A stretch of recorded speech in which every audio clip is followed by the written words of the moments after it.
Hello, আসসালামু আলাইকুম everyone, কেমন আছেন সবাই? আজকে আমি চলে এসেছি জলপাইয়ের আচার নিয়ে। এই জলপাইয়ের আচার খেতে যে কি মজা!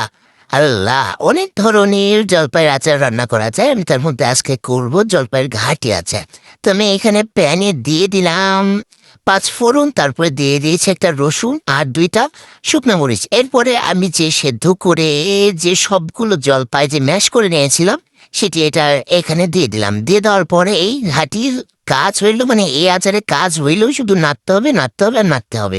তো এখানে আমি দিয়ে দিলাম আপনার হচ্ছে একটু জিরা গুঁড়া, তারপরে হচ্ছে ধনিয়া গুঁড়া, একটু হচ্ছে হলুদ যাতে একটু কালার হয়, একটু লবণ, তারপরে দিয়ে দিয়েছি একটুখানি ঝাল, মানে ঝালমরিচ। তারপরে এখানে আবার নাড়া শুরু করে দিলাম। দেওয়ার পরে আমি এখানে ৩ কাপ পরিমাণের চিনি নিয়েছি। যে যেমন মিষ্টি খায় সে তেমন দিবে, কোনো প্রবলেম নাই। তারপরে এটাকে আবার এটার সাথে মিক্স করে নেব।